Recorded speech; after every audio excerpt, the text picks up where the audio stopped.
Thank you very much. What a great pleasure to be here. You've all heard the news.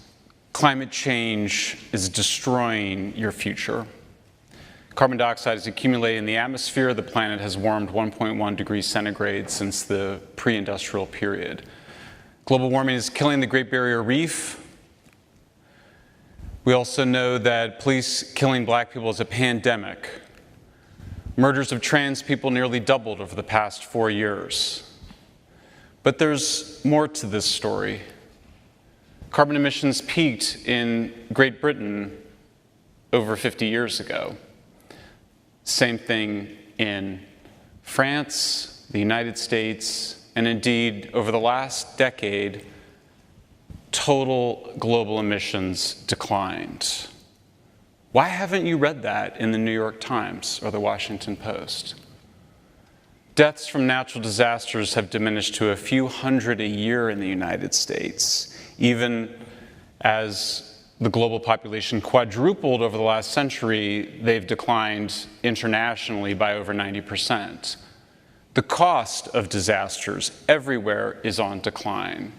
Why is nobody telling you that? As a result of declining deaths from extreme weather events and declining costs, what gets counted as a natural disaster has also declined. There's only one database that tracks natural disasters. It's the MDAT data center in Belgium, and total global weather and climate disasters have declined. How come nobody is saying that? The Great Barrier Reef recorded the highest amount of coral in 36 years, and maybe longer, because that's the amount of time that we've been studying and measuring the great coral, the reef on the great coral, on the Great Barrier Reef.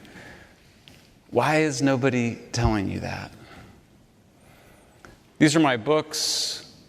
After I lost all of my friends and all of my financial support, not an intuitive move in your late 40s, I decided to put all my heartbreak into a single book, Apocalypse Never, which came out in 2020. I had the good fortune of it selling, and so I got to write a follow-up book, which was to understand, why do people who say they care more than anybody else let people suffering from schizophrenia smoke fentanyl and have the bottom parts of their legs rot on the street, where they are then taken into the hospital and have the bottom parts of their legs amputated? Why do they then put them back on the street? Why do we spend 10 times more than other cities on homelessness and have those outcomes? How is that compassionate, and why is it done in the name of care? There are no racial differences in police killings when accounting for whether or not the suspect was armed or a threat, justified or unjustified. Everybody knows this. There's no real debate about the data. The person who's done the most to discover this is Roland Fryer at Harvard University. You might have heard of Harvard University, and yet nobody talks about this.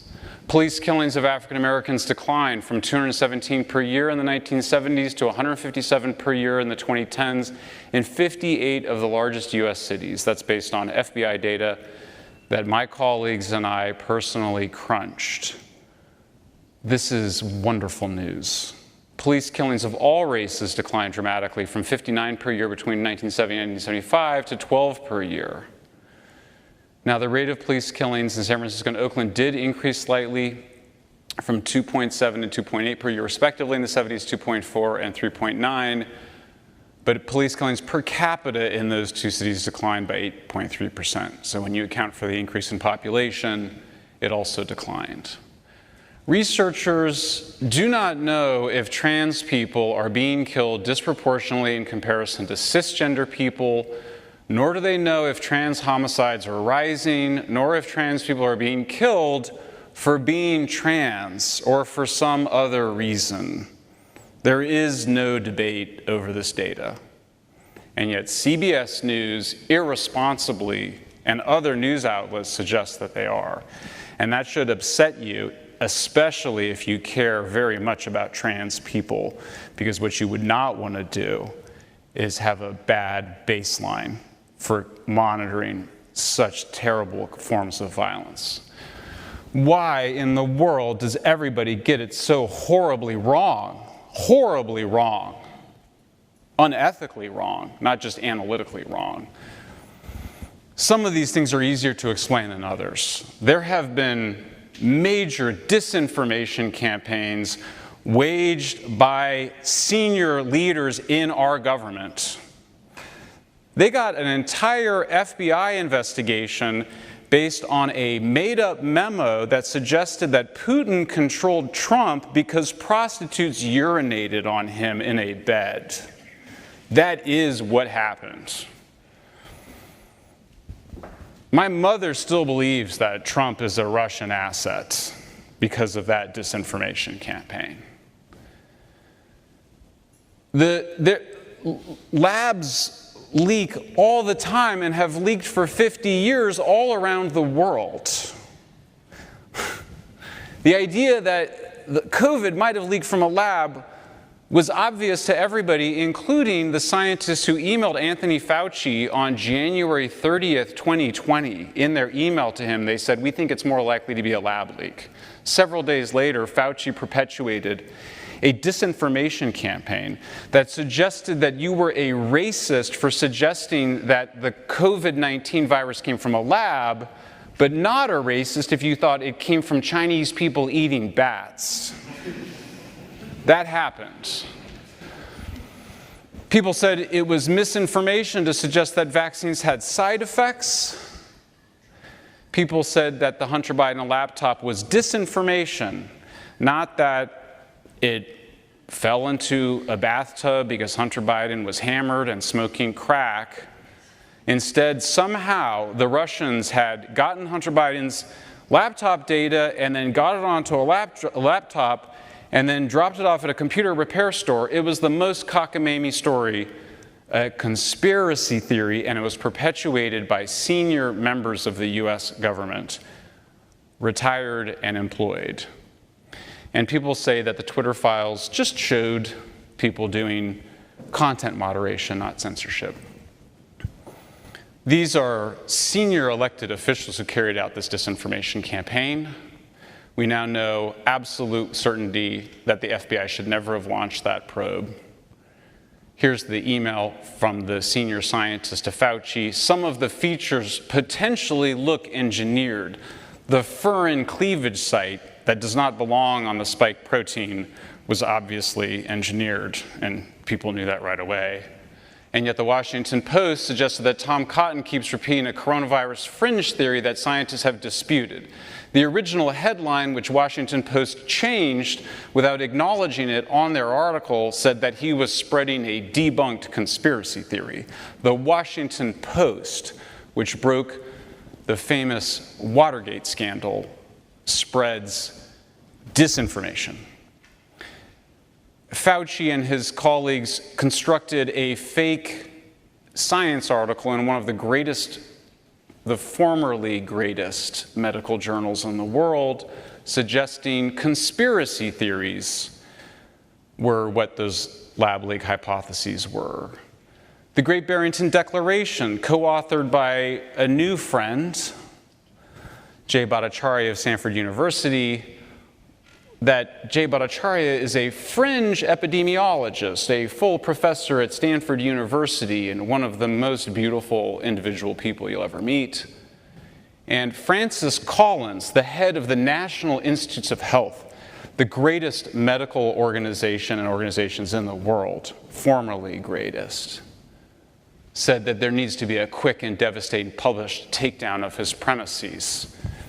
The Great Barrington Declaration argued that the approach to the pandemic should be the approach to the pandemic that everybody agreed the approach to a pandemic should be before there was a pandemic, which is known as focused protection of the most vulnerable, but allowing children to go to school so they could actually learn something. I don't want to make it personal, but you do need to name names when you are uncovering bad behavior And this person, Renee DiResta, is the smartest of the people in every room she's in, and she's a former CIA fellow, ostensibly former. One of the things that you learn when you interview people in the intelligence community is they say, nobody retires from the intelligence community. Nobody retires from it.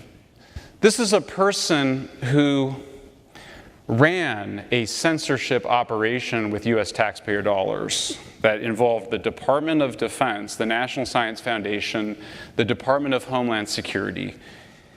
It subcontracted out the censorship work to 4 organizations that constituted the creme de la creme, people that went to places like Harvard and Stanford and apparently had their consciences ripped out from their hearts and their brains and got themselves in a situation of censoring the rabble, or what Hillary Clinton calls the deplorables, for doing things like questioning the elections or sharing stories of vaccine side effects on Twitter and Facebook.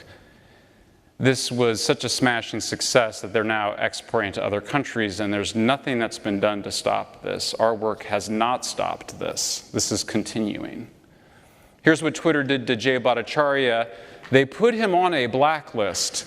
The word blacklist is not my word. That's the Twitter internal word. You can see it right there in yellow on his profile, Trends Blacklist. You can imagine the shock that overcame Barry Weiss and Matt Taibbi and I when we saw this. He's one of the most important epidemiologists in the world, and he was on a blacklist because he suggested doing with the pandemic what everybody agreed we should do during a pandemic before there was a pandemic. The behavior from the White House is remarkable. Thuggish would describe it, bullying. Rob Flaherty in particular, who sent this email to Facebook and got this response back from Facebook, whose names we shielded, not the public officials, their names should be known. And the Facebook executive said, yes, sir, please know that we are censoring even true stories of vaccine side effects. So mothers sharing stories of their children getting sick from the vaccine had their posts censored without their knowledge so that other mothers would not see them. This happened, and there's no debate about that this happened. There's a lawsuit about this, and a question is only whether it violated the First Amendment. It's still, in my humble view, as a non-First Amendment scholar, a violation of the First Amendment to have the government have other people demand the censorship, or to demand that Facebook engage in the censorship. Matt Taibbi discovered that in this email from the Virality Project, which was a project funded by US government contractors, that they demanded that Twitter censor, and you can see it in the yellow highlight in the middle, true content which might promote vaccine hesitancy. It's not that the information was wrong, because of course the First Amendment also protects wrong information, but they wanted to censor accurate information because they were worried that people might get the wrong idea and choose not to get the vaccine. I got the vaccine, I got boosted, nothing, I love, vaccines are a miracle, but this is totalitarian tactics to censor this kinds of information. FBI came to us, said Mark Zuckerberg, as he has rapidly sought to shift the blame away from taking responsibility. The FBI came to us and were like, hey, you should be on a high alert. We thought there was a lot of Russian propaganda in the 2016 election. There's about to be some kind of dump similar to that. He's referring to the FBI coming to them to say that they should be ready to censor the Hunter Biden laptop. That's weird, because there had been no publicity of the Hunter Biden laptop yet. Perhaps it's just a coincidence that the FBI had been sitting on the Hunter Biden laptop for almost a year. And this wasn't the beginning. Twitter was under intense pressure. We have seen a sustained effort by the intelligence community to push us to share more info and change our API policies. They're probing and pushing everywhere they can, including by whispering to congressional staff, complained the Twitter director of policy on January 2020. The story exploded on October 14th. Twitter's internal trust and safety department, which is the censorship department at Twitter, evaluated the New York Post article, and they concluded that it did not violate Twitter's terms of service, that the article was entirely, there was no evidence that it was inaccurate or that it was a result of hacking. They censored it anyway. Here's the subpoena from the FBI confiscating the laptop in December 2019, almost a year before the New York Post story. Here's the signature by Hunter Biden on the receipt dropping the laptop off at the computer repair store after he had dropped it in the bathtub or the pool. Weirdly enough, in the Twitter files, we discovered that there had been preparation for how to not cover the Hunter Biden laptop months before the New York Post published an article about the Hunter Biden laptop. What's the Aspen Institute doing, gathering journalists to talk about how not to cover a story that hadn't even broke yet? What is going on here?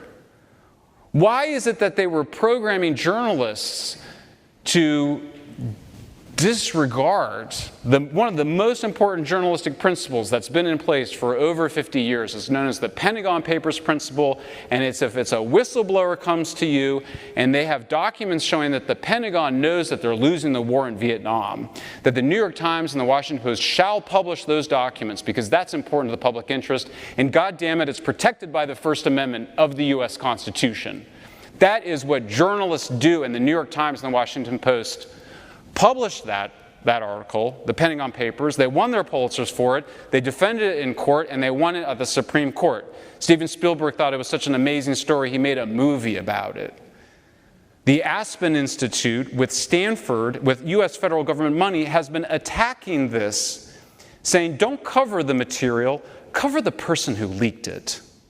You might remember that they disparaged Daniel Ellsberg, the Nixon folks, because he'd been going to a psychotherapist, so they tried to suggest he was a crazy person.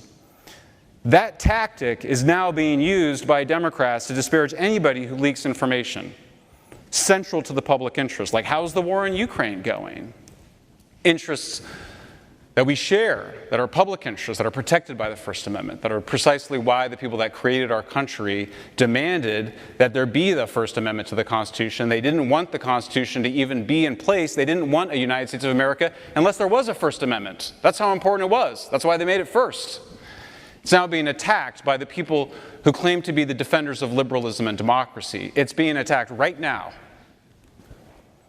Here's the little memo they created. You can see at the top, September 2020, Aspen Digital Hack and Dump Working Group, how to brainwash journalists so they don't cover the obvious thing that's sitting in front of their face.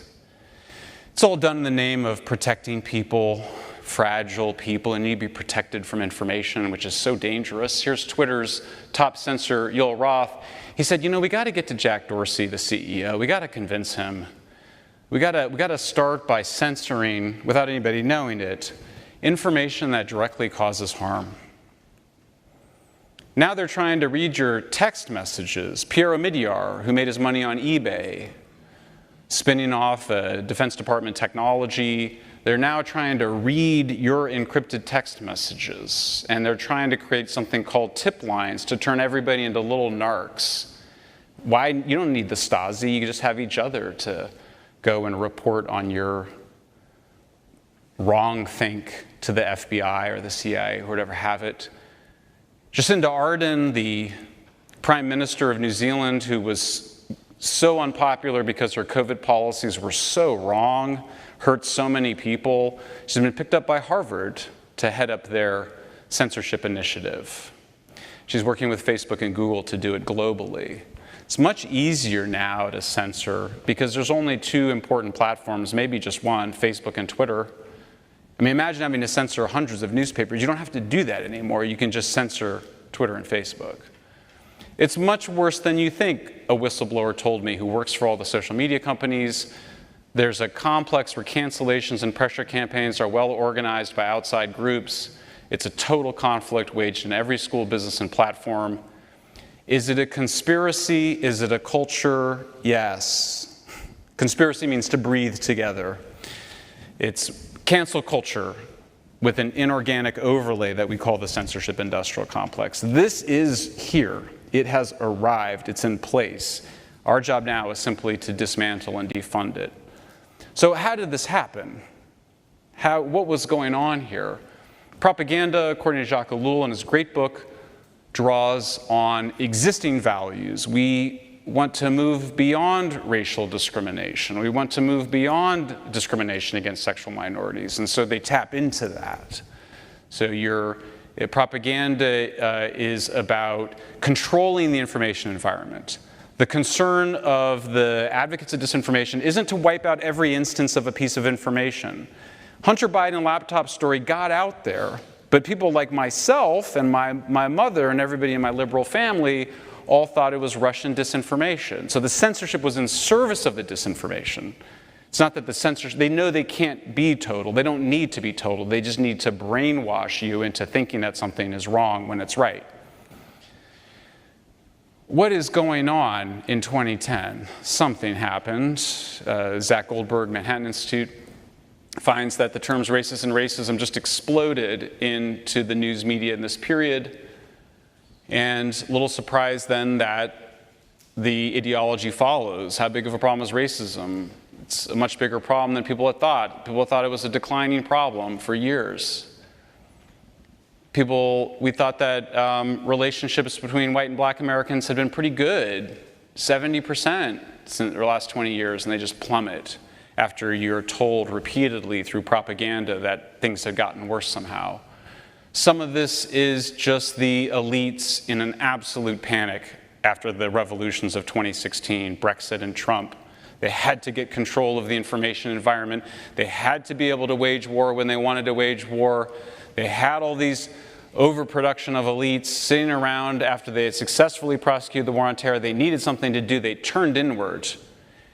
And they tapped into cancel culture, what we call wokeism, as predicates for censorship. Why, though? Why?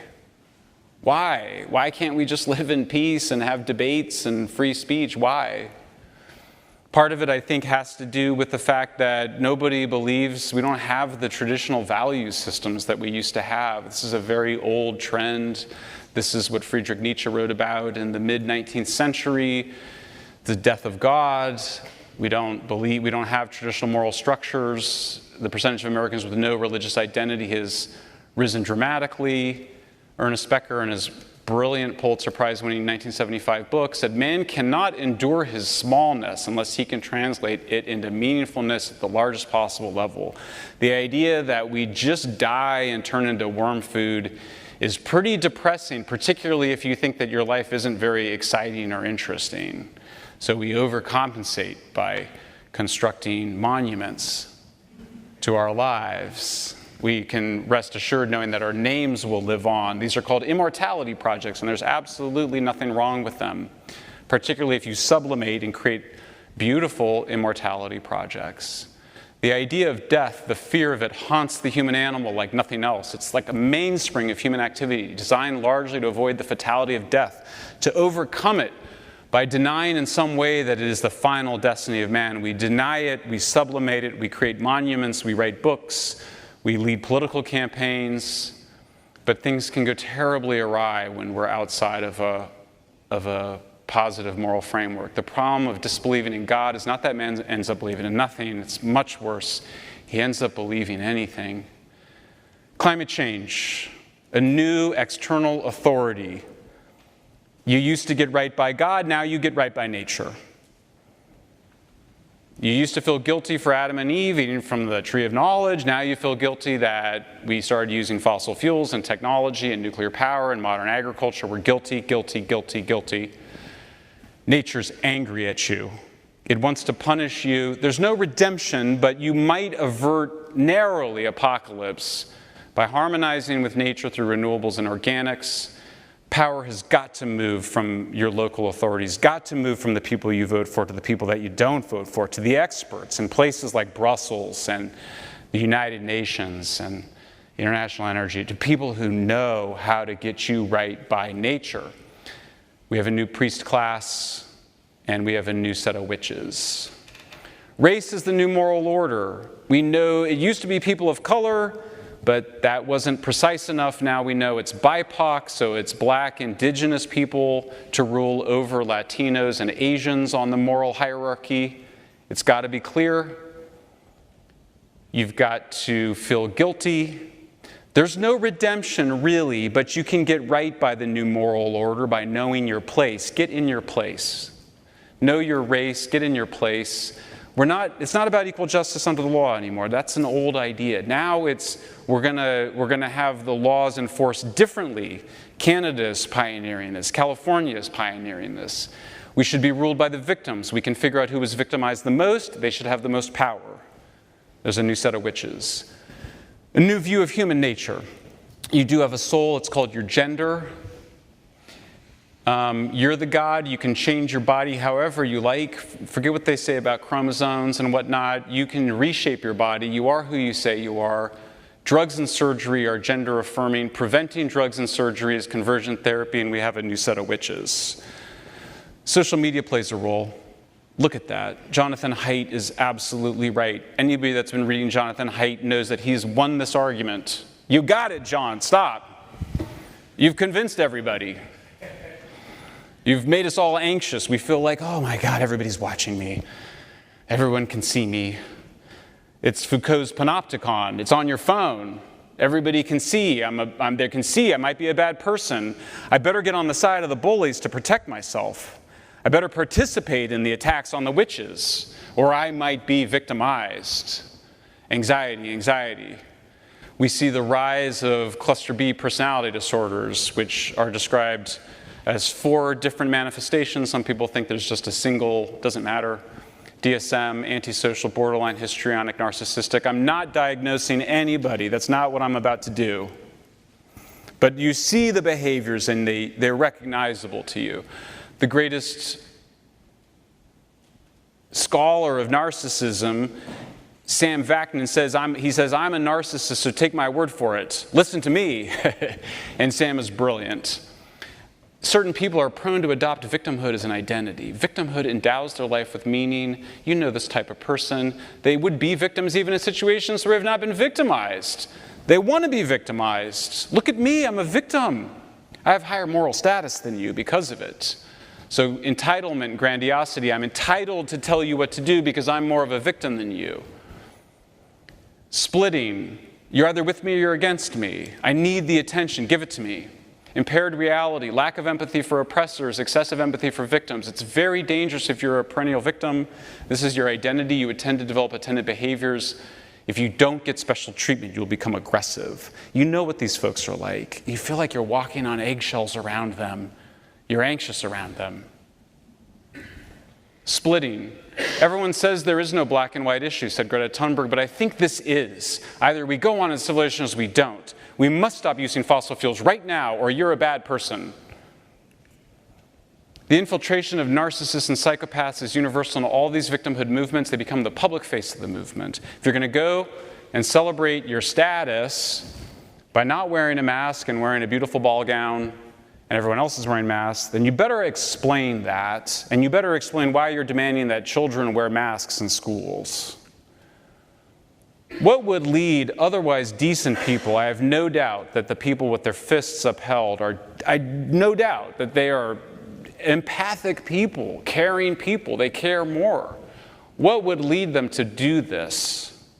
To raise their fists above this young woman who later said in a Washington Post op-ed that she attended Black Lives Matter protests. She supports police reform.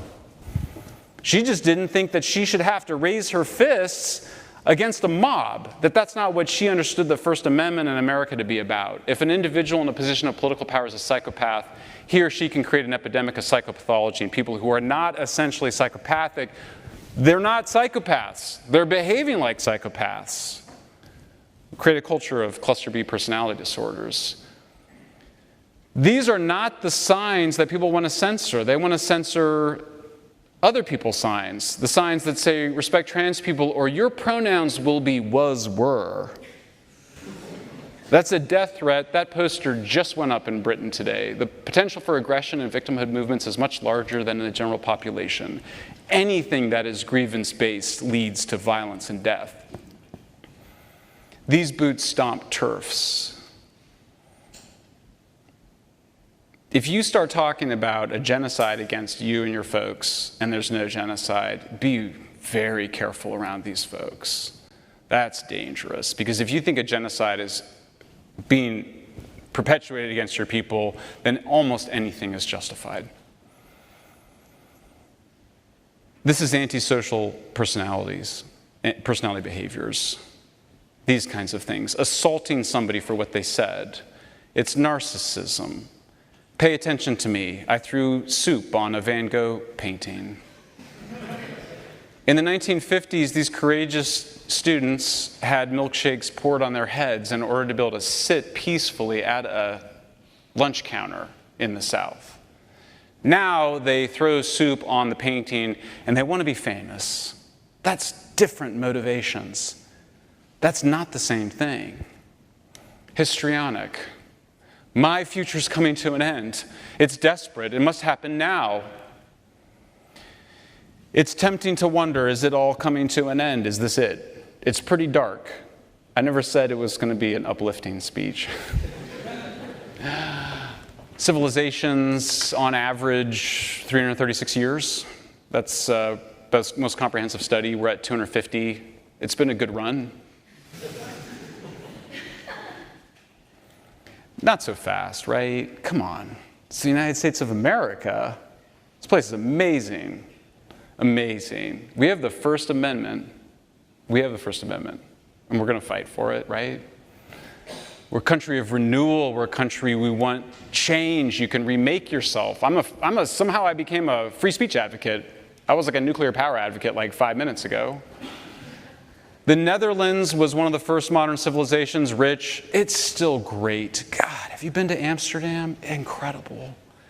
They had an open drug scene, homeless crisis like we have, and they got people the care they needed. They got them into treatment. They intervened, got them on methadone, got them into recovery. Amsterdam is amazing.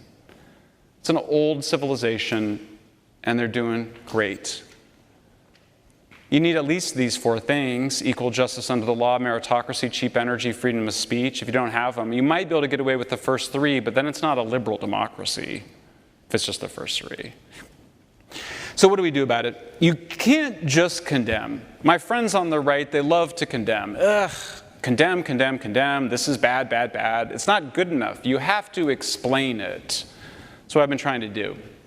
This is the most important book I read on this issue in the last couple of years. Politics is Andrew, I'm going to butcher it, Lobachevsky, lived under the Nazis, lived under communism in Poland, a psychologist, and he said, it's not just that totalitarianism, it's not that the institutions are immoral and wrong. It's all, yes, that's true, but the people in them, they're psychopaths and narcissists. There's something wrong with the people that got in charge. It's a pathocracy, he said. It's a sick bureaucracy. You got to get those people out. You can't have psychopaths and narcissists running your government. Naturally, we should take care when confronting monsters, lest we not become them ourselves. For me, having come back to my faith, this is the most important challenge. You've heard that it was said, love your neighbor and hate your enemy. But I tell you, love your enemies and pray for those who persecute you. I can't do this, but it makes me better to try. And I came back to it when trying to figure out how do you deal with personalities like the cluster B personalities. It's not going to work if we hate them. It's going to take some courage. Some people are starting to show it. So thrilled Glenn Lowry's here. Glenn, such a fan. Peter Boghossian, my new friend, doesn't believe in God, but strong moral character, a man of courage. Horrible things were done to Peter, and he is a better person for it and overcame it. That's how you deal with victimization. You're not trying to avoid being a victim, you're seeking to overcome your victimization. That's the heroic journey. We're mortal. This is it, guys. Even if you think you're going to go on afterwards, as I do, it's not going to be this life again. You might be 19, you have a lot of years ahead of you, but you're not going to be 19 again. What are you going to do when you're 19? What are you going to do now? Are you going to be brave or not? It's usually pretty clear, actually. You just got to do the work too. You got to just debunk the bad stuff. You just got to say it's wrong. You got to debunk it. You got to do it on Twitter. You got to do it in your books. It works. They start saying hatred is increasing everywhere. It's increasing in California. Really? Like, compared to when?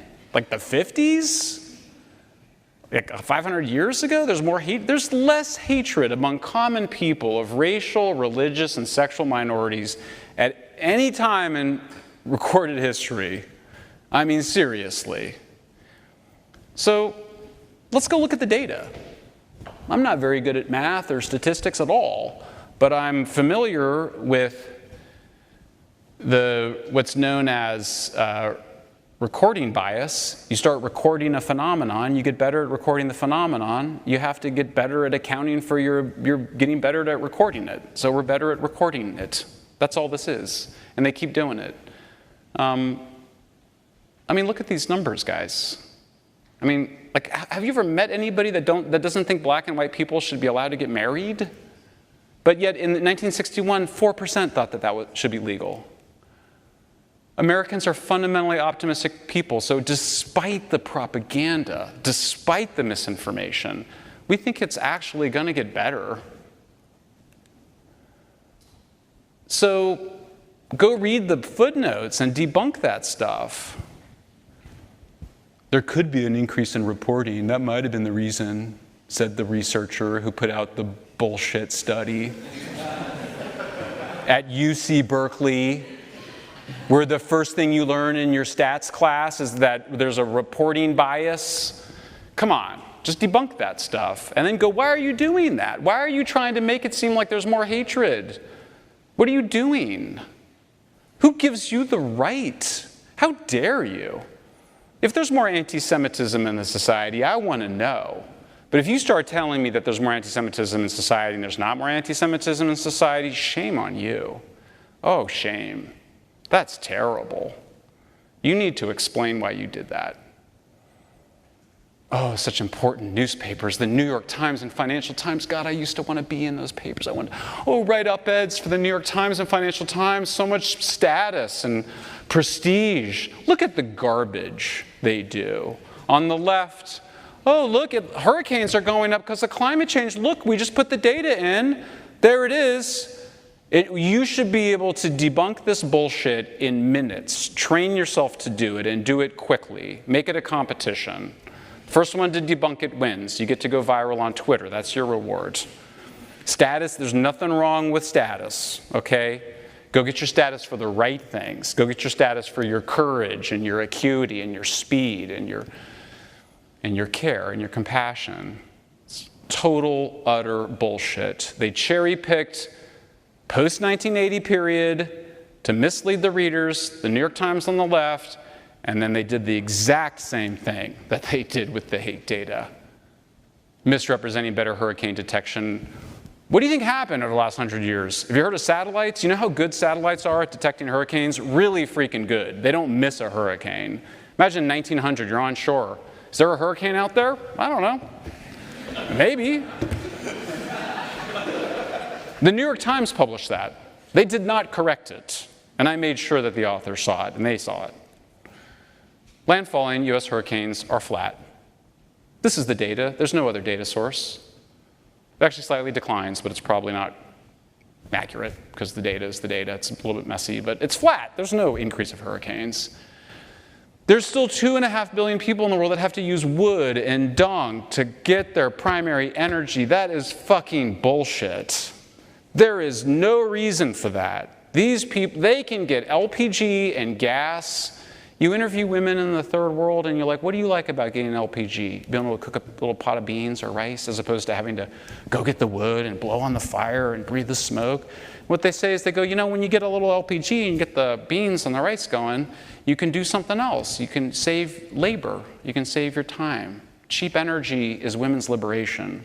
The fact that some of the richest and most powerful people in the world are trying to deprive sub-Saharan Africans and South Asians of natural gas and liquefied petroleum gas is a moral abomination. It's completely messed up. That's what's going on right now. We can lift everybody out of poverty. There's no physical reason you can't do it. It's just mental derangement that we can't. You grow more food on less land, as we do in Europe and the United States, and there's more grasslands and forests for the wild animals. There's no sixth mass extinction. You can have everybody lift out of poverty and have more nature. Oh my God, it's incredible. I mean, think about it. On your deathbeds, maybe not mine, there's no reason for anybody to be in poverty anymore. That's dumb. And you have more wild animals, gorillas and turtles. We bring in the sea turtles back. This is the future we can have. We just have to fight for it. Let's do it. Thank you very much.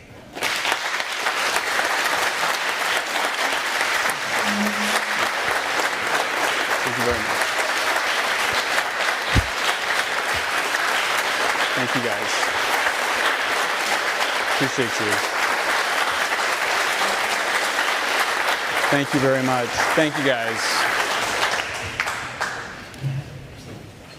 Sorry for the F-bombs, guys. Sorry. Hey guys, really quickly, please limit it to one question so everyone gets a chance to ask theirs, and keep this in mind for future Q&As. I guess, Michael, you can choose. Oh, sorry.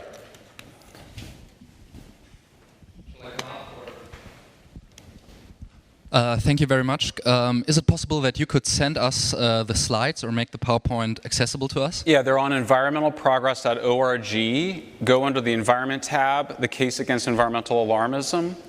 They're all there. Okay, thank you very much. And not the new ones. Those are going to come out. I will put those out. And yes, I'll share them with you guys, of course. This was the middle part of this was all fresh and new for you guys. And I'm sorry I didn't acknowledge, where's Peter Boghossian? Did I lose him? Peter's been helping me on the cluster B personality disorder, as has Jordan Peterson. It's rough, so. Yes, sir. Yeah. So we have an increasing trend of secularization in this country, and it's really people are losing their sense of, pride or meaning. Yes. And they're trying to find something to replace that. Yeah. How are we going to be able to replace that? And is that something we need to do as people that are against this woke ideology? Yes. And is that something that the government should play a role in? Because you talked about propaganda, and culture is something that's mass media is integral to propagating a certain cultural values and norms. And since we've become balkanized cultures, everyone has the separate cultural values and such. So is it possible for America to have a coherent culture rooted in pride of our First Amendment and our Bill of Rights, or is that just yes? That can't be. Yes, you got it. You got it. I mean, yes. Thank you. I'm very happy because you got it. And yeah, I didn't quite get there, but patriotism used to be a thing. When I was a young man, I was very anti-American because I was very mad that we were murdering people in Nicaragua and El Salvador, supporting some pretty ugly activities in Central America. We did bad things in Vietnam. There's a lot of bad things about our country. There's a lot of things to dislike. As I've gotten older, it helps to travel a lot and see what it's like in other countries, and you realize how special it is here and how tolerant we are. I mean, it's amazing. So I think I sort of start some core, love of humanity. We're amazing. That means if you love humanity, then you have to love civilization, because without civilization, it's terrible for ordinary folks, all but the elite. And then if you have civilization, then you would want freedom and freedom of speech. So if you get your Hobbes, you get your Locke. And then we've got this other work to do. We've still got 2.5 million people. There is climate change. We need to use gas and nuclear to lift everybody out of poverty. We do have environmental problems to solve. So for me, the exciting work is building this positive future. We don't need to be censoring each other. We don't need ginning up fake hate crises. We don't need to be ruled by the cops, by the police that want to police our speech. We don't need that. So yeah, I think that there's something really beautiful that we can construct. Yeah. Thank you very much for the talk. It was incredible. Just a quick question, and very much aligned with what my colleague said. What do you make of the idea that as Christianity falls, wokeism gets up because of the death of God, and there's this hole that people need to fill to find meaning in their life? Is it the case that because Christianity falls, people create new religions and worship them? Yeah, I mean, I think, so, I mean, that was sort of what I got at with the thing about, you know, look, there's on your dark moments, there's a picture of just this is kind of coming to an end, you know, Western civilization, it's destroying itself from within. This is an old problem, it's nihilism, it's been wrestled with for 150 years. The antidote is near the poison. America is so unique, it's so special. It is a country of reinvention, of consistent reinvention. You know, people thought that things were really coming to an end in the late 60s, early 70s in the United States. And then we had this amazing process. In the 1970s, we had something called the Church Commission, which actually cleaned up the CIA and FBI, which had been so corrupted by bad guys. I mean, this is the J. Edgar Hoover spying on Martin Luther King period. This is them dosing people with acid and just doing nasty, weird things when our military and intelligence communities got out of control. We've got to clean them up. You know, we got to get the psychopaths out of positions of responsibility. So that needs to happen. So I mean, for me, what's happening that's really exciting is journalism is really exciting. Barry Weiss is exciting. Matt Taibbi, Substack is super interesting. All the action is there. Public intellectual life is amazing. University of Austin, I mean, this is amazing. And this gives me hope. I mean, truly only in America would this sort of thing be celebrated and supported in the ways that it is. So for me, I do think there's a huge amount of opportunity. It does mean you have to go into that darkness, though. You have to really understand what you're dealing with here, you know, and be ready to let go of institutions and relationships that are unhealthy or toxic. You know, it's such a cliche of self-help of, you know, letting go of your toxic relationships, but you got to do that, you know, and you got to do it with those toxic institutions. And I think when you do, you'll find that people want it, you know. It's this thing where when I hear from people that are just like, oh, thank you for saying that, you know, thank you. I just feel like I don't feel comfortable saying it, you know. It's like a relief, you know. It's like when you escape a really toxic group of people and you find a couple of friends to make outside of it, you feel like you can be free for the first time. I feel like that's where we're at right now. Yeah. Hi, thank you so much for speaking, and also thank you so much for your environmental activism you've accomplished over your years. I was wondering if you could give a piece of advice for all of us as an environmental steward yourself, how we could be better stewards of the environment. Well, I'll do one really easy one, which is stop throwing your plastic waste into the recycling bin. Plastic recycling is a fraud. 90% of that never goes and gets recycled because it's not profitable. It's cheaper to just use the waste byproduct from the petrochemical industry to make these. Throw these in the trash, please. What happens is the recycling companies don't recycle it, and then they ship it to poor countries, and then guess what happens? It goes into the rivers, and then it goes into the oceans, and you get an ocean plastic waste crisis. So the plastic waste crisis in the oceans was created by recycling.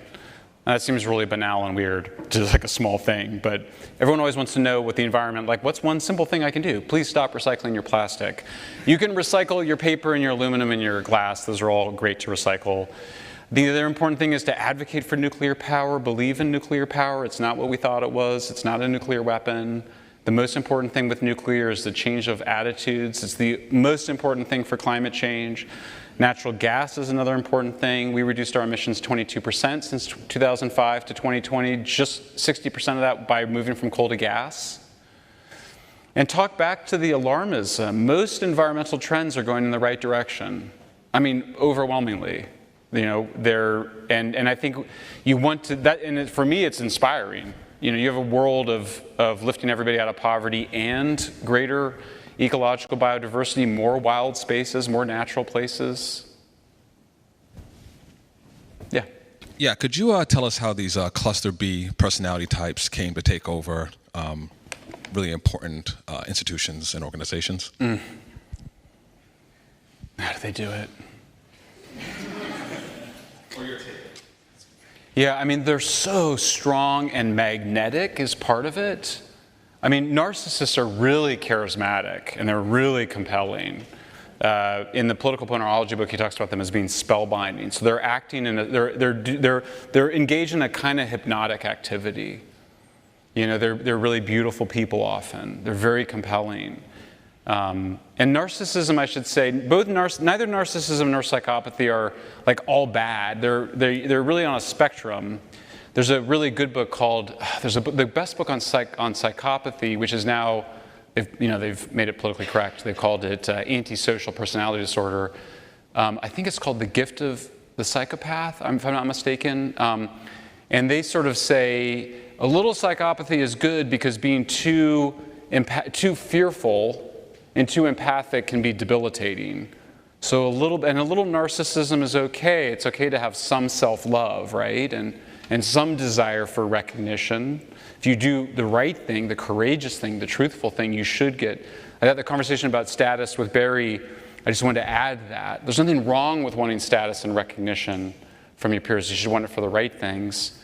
So I think the argument goes, I think what we're saying is, you have secularization, you also lose patriotism as a sort of spirituality, a kind of collective transcendence, right? People die for their country. You know, it's amazing. It's a spiritual, I'm gonna die for my country and I'll live on by letting America live on or whatever country live on.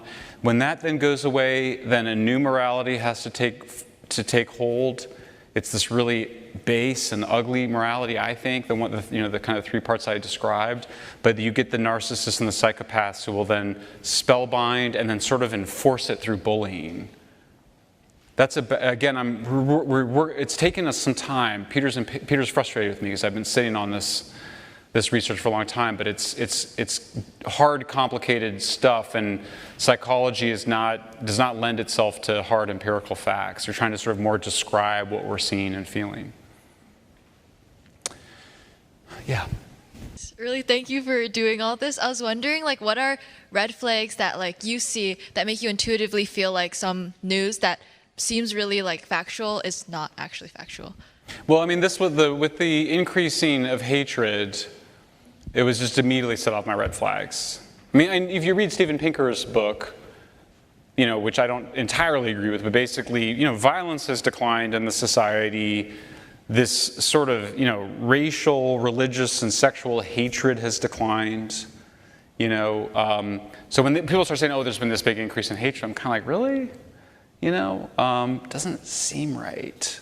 You know, and that's part of it. And then also, it was accompanied with a desire for something wrong, which is more censorship. And so, similarly on climate change, it's like, well, we just don't, because of climate change, you know, sub-Saharan Africa just can't use fossil fuels. Sorry. You kind of go, well, wait a second. So, like Jordan Peterson has this great line, you know, which is if you can't tell what somebody's motivation is, look at the consequences of their action. If the consequence of climate action is that sub-Saharan Africa is being deprived the natural gas that they produce, which is also the feedstock for fertilizer, which is what's required to grow more food and use less land and save more nature, then you got to be like, what's that really about? Kind of a weird, creepy power trip, really. Sure. Who do you think is the main driving force behind all this?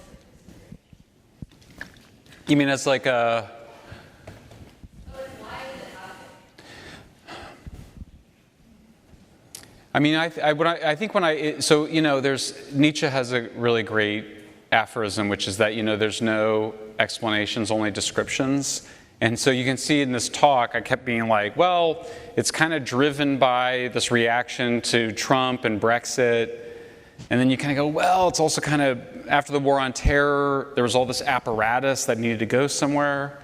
And then you kind of, well, it's the rise of the social media and the internet. And then you kind of go, well, it's secularization. You know, and then it's coming from within the culture. It's genuinely coming from within the culture, and then the elites are taking advantage of it. So you can keep, well, definitely we should keep trying to peel the onion, but you know, you kind of get at the bottom of it, and it's people being small. It's people thinking that somehow, like, there's not enough atmosphere for poor people around the world to use fossil fuels. It's not just that some people just have most people just have bad information, but other people know better. They know that actually it doesn't work like that. You know, that actually to be protected from the consequences of climate change, you need to have abundant and cheap energy. So there's something wrong in the motivation. Hi, thank you for coming. You brought up personality disorders, which obviously can be interpreted as like dismissive or inflammatory or any of those things, because you can't rationalize with psychopaths, you can't rationalize with narcissists and hysterics. So how does that information help us approach woke people and just engage with them? I think you can. One thing I wanted to say is, so I think it's important to understand, psychopathy and narcissism on a spectrum, and that some amount of it is actually healthy, and that it's also situational. So there may be a disposition, but also, we see good people behaving badly in bad situations. And so one thing is to try to get people out of those situations, and also just, as just a basic personal security issue, to avoid those situations. It's kind of the most important thing when you look at personal security issues: avoid bad situations. And then I did want to get at the debunking a bit, because I did want to say that I've actually been very happy and surprised lately, because we've been debunking this idea that there's been an increase in hatred and anti-Semitism and racism. And we've just been doing it on Substack and Twitter and, and some podcasts and whatnot. But it's working. Like, I can tell it's working because, like, literally the United Nations and these other people that were saying there was an increase have stopped. And we can ratio them. You guys know, ratio, that's what the kids say. Like when the head of the United Nations says there's been an increase in hate, and I kind of go, actually, there hasn't, and here's the evidence, and you're just looking at a reporting bias. A couple weeks later, they just go, we have to fight the hatred in society. Okay, sure. So I do think you have to kind of do it at all levels. You have to debunk it, and then you have to kind of go, where's this coming from, and why are you doing that? What's the agenda here?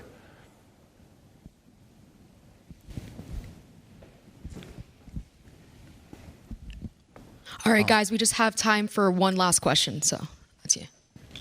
Thank you. It starts with me and it ends with me. That's great. I've noticed you haven't really spoken about the issue of corporate power and money in your talk. I kind of feel like this is missing. Can you maybe illuminate us if there is a connection, how deep this connection is, and maybe also the corporations and maybe the financial institutions who play a role in that? Yeah.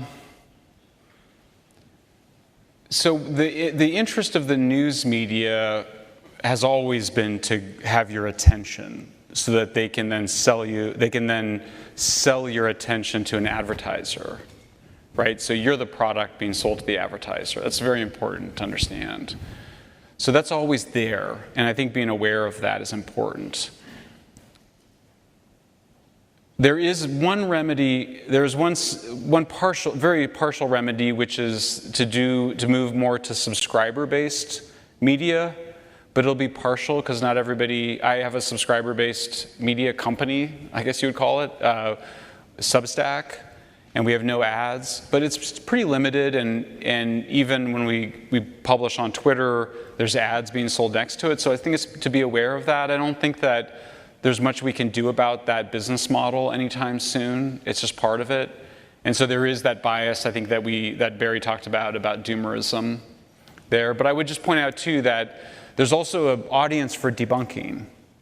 You know, it's exciting to see something debunked. You know, people ask me, you know, my friends are always like, why is it that, like, everything you do is controversial?